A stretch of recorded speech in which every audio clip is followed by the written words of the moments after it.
The world is corrupt, and our good Lord tests the faithful. He preached one Sunday, his voice echoing through the sanctuary. To walk the narrow path, we must give everything, our hearts, our minds, our possessions.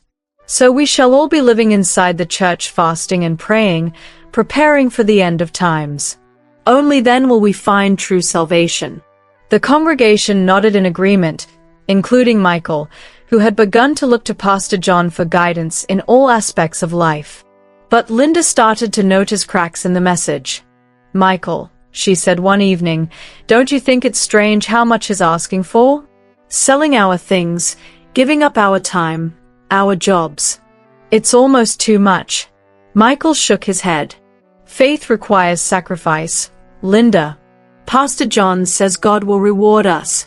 The small town of Windmere sat quietly nestled between rolling hills and vast open skies. Its people were tightly knit, bound by generations of shared lives and traditions. Sundays were sacred, the pews of the old church filled with voices lifted in hymns. When Pastor John arrived, it was as though a new spark had been lit within the community. He was magnetic, with a deep, resonant voice that seemed to carry the weight of divine wisdom. His sermons left the congregation spellbound. He spoke of love, hope, and redemption, weaving tales of a God who wanted only the best for his children. Michael and Linda were among those who felt their lives begin to change.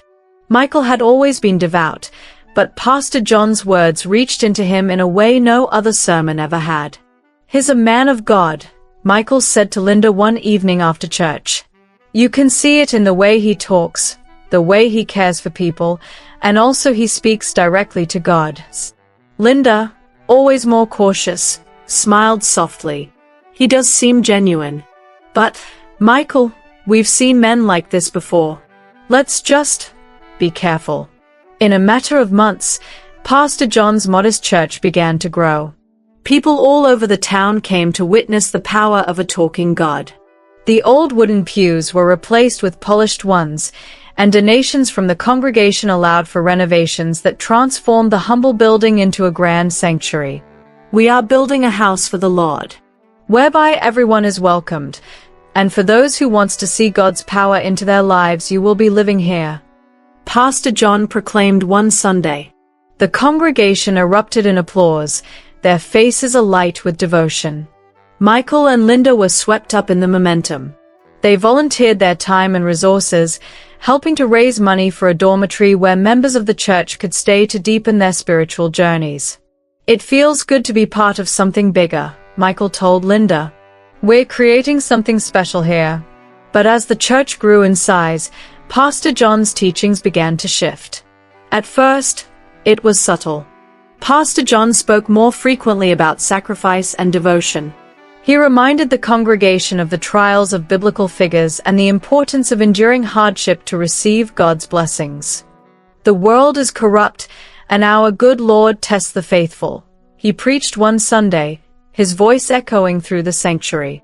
To walk the narrow path, we must give everything, our hearts, our minds, our possessions.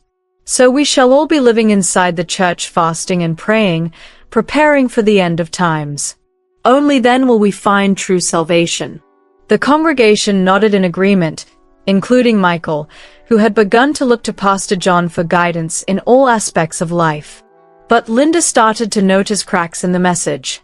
"Michael," she said one evening, "don't you think it's strange how much he's asking for? Selling our things, giving up our time, our jobs. It's almost too much." Michael shook his head. "Faith requires sacrifice, Linda. Pastor John says God will reward us." As Pastor John's following grew, so did his influence over their lives. Members were encouraged to move into the church dormitories, leaving their homes and jobs behind to focus on spiritual growth. "We're creating a community of the faithful," Pastor John explained during a meeting. "A place free from the corruption of the outside world." Michael and Linda hesitated but eventually moved their family into the dormitory. Their children, Ethan and Grace, adjusted to their new surroundings, but Linda grew increasingly uneasy.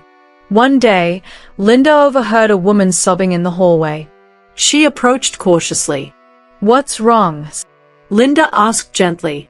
The woman looked up, her face pale and tear-streaked.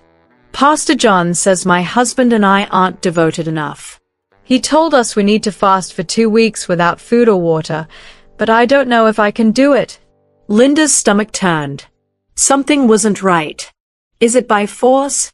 The shift from church to something darker was gradual, almost imperceptible.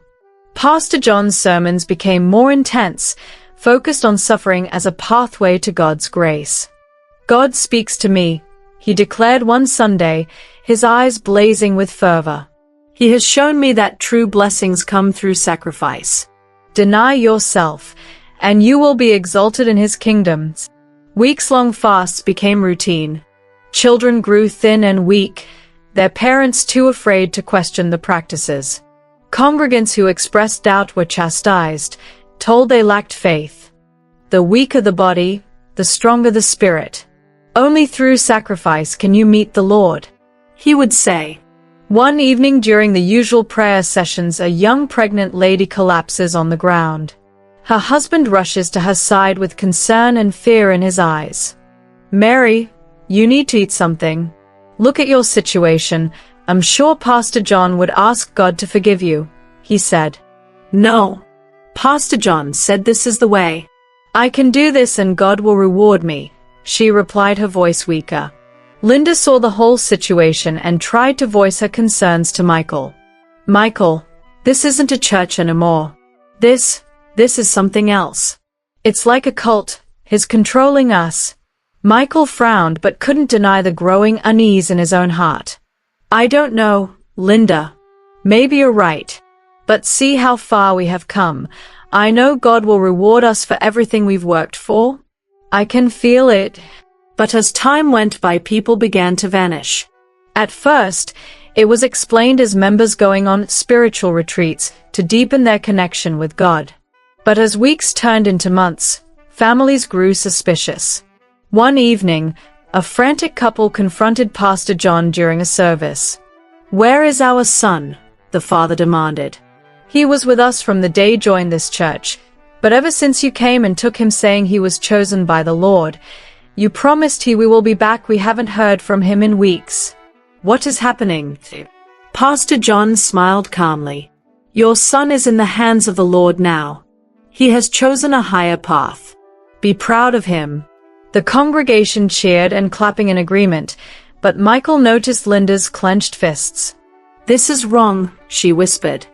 Late one night, Michael, unable to sleep, thinking of what Linda has been saying, wandered the compound. He found himself near Pastor John's private quarters and overheard voices. "They'll do whatever we say," Pastor John said, laughing. "Fear is a powerful tool. Keep them fasting. It makes them weaker, easier to control. And don't forget to continue welcoming new members.